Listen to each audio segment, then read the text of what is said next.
Kevin Lepka.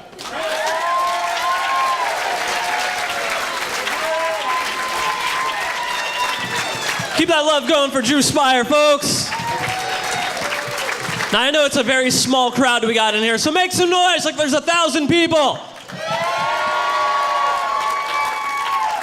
So who drove the furthest here? Is Carbondale in the house? I feel sorry for that one clapper. How about Wilkes-Barre? Do we got Wilkes-Barre in the house? I feel really sorry for you guys. And I don't have much room to talk because I'm from Scranton. Where's the Scranton people at? Don't clap for yourselves. Don't clap for yourselves. As you all know, Scranton was voted one of the most oppressed cities in the entire nation. And it's true. There's sadness all around here. But the worst part is our financial crisis, right? What were we famous for in the news last year? Paying our cops and firefighters minimum wage. Isn't that awesome? My neighbor's house is burning. I call 911. You expect a fire engine to show up? Nope, here comes a U-Haul with a bunch of guys in the back with buckets of water. My friend gets mugged. He calls up the cops. He's like, "Officer, I was robbed." And the cop's like, "Me too." Click. And because of the financial crisis, we now have a new motto on our city signs leading into the city limits, and it reads, "Welcome to Scranton, where you can ride the trains at Steamtown, go on a coal mine tour, and collect welfare."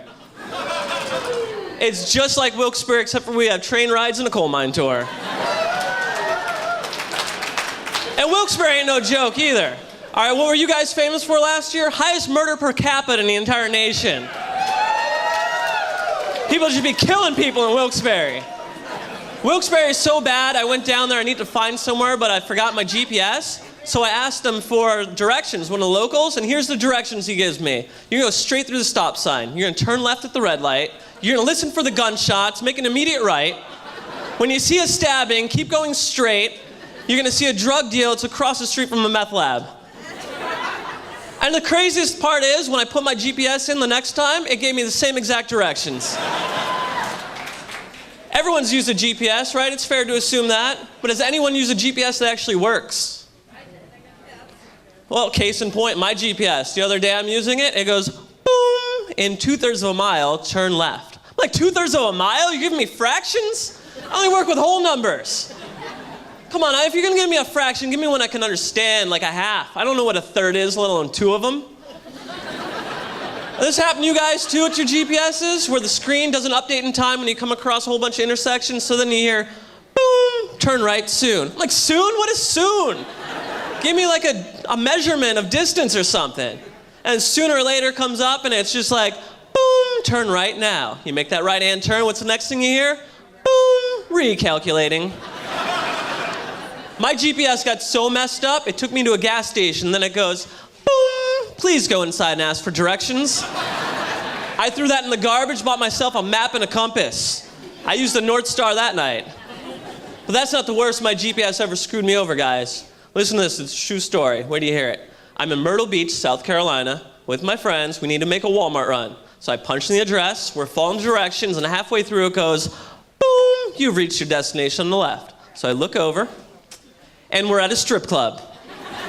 Like this GPS is really starting to get to know me. It's kind of like Netflix and TiVo, right? Oh, because you stopped at Gary's Go-Go-Rama, perhaps you'd like to stop at Coco's Cabaret. So of course, me and my boys, we go in there. And first of all, anyone ever been to a strip club? Clap it up. Fellas, if you were your ladies, blink 3 times. Now, for those of you who have never been to a strip club, let me give you some words of advice. Listen to the names of the dancers. All right, if you get in there and you hear the DJ get on the mic and go, now, make her to the stage. We have sugar, and on deck is cinnamon. Get your dollar bills ready. It's going to be a party. What do me and my friends here in this Myrtle Beach strip club? Now, make her to the stage. We have dump truck. Dump truck is this 400-pound wildebeest hunchback, warts all over her face, candy bars sticking out of her G-string. She had one move, and that was backing that ass up. Beep, beep, beep. My friend goes to me, he's like, Kevin, you know you'd hit that, right? I go, of course I'd hit that, with a bus. It's only a bus will take out a dump truck, folks. And you know what about strip clubs? We all have our horror stories about the strip clubs, right? Wait to hear mine.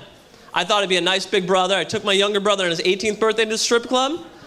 Well, I learned something about my brother that day. He's into the big girls. All right, nothing bad about that, but we were with our friends, and I got a cheap laugh out of it. But unbeknownst to me, when he went to the VIP with this woman, he gives her $1 at the end and goes, "This is for my brother's lap dance. By the way, he doesn't like big girls." Now let's set the record straight, all right? It's not that I don't like big girls. It's that I can't get with one because during sex, I like the girl to get on top. And for a big girl to get on top of me during sex, in the state of Pennsylvania, that's called murder. So this girl, she comes waddling up to the stage. She sees me sitting there. She comes up to me and, "Hey, baby, do you want to dance?" I go, "No, thank you." She goes, "Well, your brother paid for this one, so you're going to get it." So she jumps really high in the air, lands really hard in my lap. I thought she damn near broke my, my cell phone. And then she goes, "I'm sorry, baby, did I hurt you?" And me being the tough guy I am, I'm like, no. So she jumps even higher, lands even harder. You can hear the chair crack underneath me. And she goes, "How about now?" I'm like, yes, you definitely hurt me. And she goes, "Okay, so you don't like big girls, huh?" I'm like, oh shit, here we go. And she goes, "Well, I got something for you, sweetheart." Now at the same moment, the doors to the front of the strip club open up, and there's a busload of 30 guys in a bachelor party. And what do they see first thing beeline from the doors? This woman gets one leg up on stage, the other leg wraps it around the back of my head, and she repeatedly slams my face in her ass cheek 30 times in 3 seconds. I was violated. I was humiliated. And I damn near had my neck broken. And to think, my brother got all that for the cost of $1. $1. Give it up for the strippers. So who's getting drunk tonight? Who's getting drunk? Fellas, be careful. You don't want to drink too much. You're going to suffer from those beer goggles. And you know what happens with beer goggles, right? You take home a girl, you think she looks like this girl right here. The next morning, you roll over, wake up, and oh my God, she looks like this guy right over here. Sir, what's your name? Kevin. Kevin, another Kevin. Can I be brutally honest with you, Kevin? You'd make one hell of an ugly woman. And you can't fault me for that because you know damn well when you play tuk-tuk, you're like, oh, hell no. Now, ladies, you're probably wondering, tuk-tuk? What is tuk-tuk? Let me enlighten you. Tuk-tuk is a game that every guy has played, all right? If a guy tells you he's not played tuk-tuk, he's a liar. And whether you're a little guy playing tuk-tuk or you're a grown adult, and if you're a grown adult playing tuk-tuk, you're called a transvestite. Here's how the game of tuk-tuk is played, ladies. Us men, we strip naked in front of a mirror. We take our thing, tuck it between our legs. We like to see what we look like as a lady. Some guys go too far, though. Give themselves little boobies, little duck face. And if you're sexy enough, you do one of these. Psst. Summer's around the corner, right, guys? You know what that means? Girls with yoga pants with the sayings on the back, right? You know what I'm talking about? Sayings that say like pink, booty, or do not enter. I feel us guys should have sayings on the front of our pants. You know, sayings like smoothness for those of us who shave down there. Another good one would be clam digger. And my personal favorite, warning, choking hazard.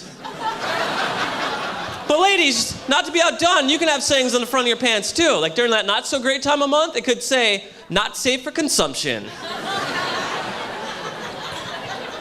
Now I just want to tell you folks a little something about myself. All right, I'm genuinely a nice guy. I like to look out for my friends and stuff. I'm kind, caring, but it all changes when I get behind the wheel of a car. I'm the biggest asshole on the road. All right, if you're doing the speed limit and obeying the traffic laws, I hate you. I cut people off, I drive dangerously, and listen, when you cut people off, you gotta deal with road rage sometimes. This guy road raged me, followed me up my driveway. So I get out, I pull up my gun, I go, I got a gun, foo, stop right there. He goes, I don't care, I know kung fu, so he comes at me. So I did what needed to be done, so I shot him. Not to worry, it ended exactly how you think it would. This guy caught the bullet with his teeth, roundhouse kicked me, and knocked my ass out. Turns out his kung fu is a lot stronger than my gun fu. The other thing with driving like a maniac you gotta worry about? Speeding. Isn't that the worst feeling in the world when you see those red and blues in your rear view? But isn't it the best feeling in the world when you pull over in the other lane and they go shooting past you? Yeah, not last weekend. Not at all. This guy stayed behind me. He gets out, he comes marching right up, and he's... So I roll down that window. I go, is there a problem, officer? You have any idea how fast you're going, son? I'm like, hold on, I have no idea. I was paying attention to the hottie in the car next to me. Hottie in the car next to you, realize that was a dude, right? I go, yeah, I know. Give him a little wink.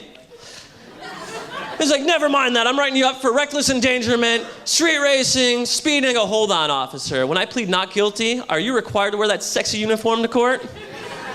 He's like, I'm just gonna let you off with a warning. Never let me catch you speeding again. I go, why? You gonna lock me up in those handcuffs? Because I just might like that. He's like, just get out of here. So I blow him a kiss. I'm on my way. That's what you guys gotta do. Get gay with the cops. But my friends are like, Kevin, what happens if you come across a gay cop? Well, shit, hopefully he finds me cute and I get a free dinner out of the deal. You know how in traffic, you have 2 lanes on the interstate and it says lane closed 2 miles and everyone gets over, and you get that one asshole who stays in that lane that's supposed to be closed? That's me. That's me. But guess what? One day, this lady had none of it. She pulls right in front of me, throws her car in park, and I'm sitting there. And I'm about to say, you know what, I'm gonna get out there and I'm gonna have some words with her. But then I see it on the back window, baby on board. Then I look through, there's the car seat. So I'm like, I can't do this in front of a child. But then 10 minutes go by and I start getting some thoughts in my mind, right? So I'm thinking, I'm gonna get out of this car, I'm gonna rip open that door, and I'm gonna punch that baby in its face. Now hear me out, okay? If I'm gonna get out of the car and start a fight, it's gonna be one I can win. That baby's strapped in, he can't get out. I see a couple parents out there with concerned looks on your face. You guys like your children? Where's the parents at? Clap it up. All right, clap it up if you got annoying children. Notice the clap's a little louder, right? I can't stand parents of annoying children. You know why? What do? Pawn them off on somebody else. Well, I'm that guy that gets pawned off on all these kids. But just like getting out of tickets, I got a method to get rid of these little snot monsters. When they come up to me, ask me a million questions, I'm like, hold on there, little guy. I got a question for you. Where's your parents at? And when they rat them out, I go right up to their parents. I say this one line. It works like a charm every time. I say, excuse me, by law, I'm required to tell you I'm a registered sex offender. They just run away with their kids. I ain't got to deal with that. I'm realizing that children are very precious because recently I became a father. It's a little known fact. I became a father. Thank you very much. You guys are too kind, too sweet. You know that computer game, The Sims? Well, my Sim had a baby. That's right, and you ain't got all this time in the world like in real life to name your kids. You only have like a couple seconds, so I named them after a candy bar. Then I'm thinking, what if in real life I have children? I name them after candy bars. You know, names like Reese, Milky Way, possibly Milky Way Dark if I hook up with a black chick. If I have twins, I'm gonna call them Mike and Ike. And check it out, let's not name our children right away. Let's wait and see what they do, but still stick to the candy themes, right? So if I have a baby who laughs a lot, I'm gonna call him Snickers. If I have a baby who drops a lot of stuff, I'm gonna call him Butterfingers. And if I have a gay baby, I'm gonna name him Skittles. Can you imagine yelling at those kids? As I'm like, God damn it, Milky Way Dark, stop robbing the liquor stores. Skittles, take off your mom's panties. Snickers, will you please stop laughing at Skittles? And for heaven's sakes, Butterfingers, do not pick up your newborn baby brother, else we're gonna have to call him Milk Duds. I'd love to have children, but I need a woman in my life, and I ain't got that right now, because I suck at picking up girls. And it's true, I'm awful at it. I thought I'd get a really nice car, and I'd get all the babes to flock to me. I drive a riced-out Honda Civic, and because I drive a riced-out Honda Civic, all the girls think there's an Asian dude behind the tinted windows. And what are Asian guys known for? Tiny peepees. And you ladies don't want any of that, right? What you want is a guy who can dance. Clap it up if you love a man who can dance. I can't dance. I can't dance, but I can fist pump like you wouldn't believe. But the real reason why I can't get girls is that I'm ugly as sin. That's true, I'm ugly as sin. Don't all me, it is what it is, guys. Look at me. Look at me. I'm so ugly, I look like olive oil cheese on Popeye with Howdy Doody. I got the worst combination of that gene pool right there. First of all, I'm so thin, when I wear the skinny jeans, they're baggy on me. And let's not talk about the red hair. All right, I'm not a ginger, damn it, I'm a day walker. I am a day walker, and I'm sick of people coming up to me with my red hair. Maybe you other redheads are sick of this too. They go, do the carpets match the drapes? Do the carpets match the drapes?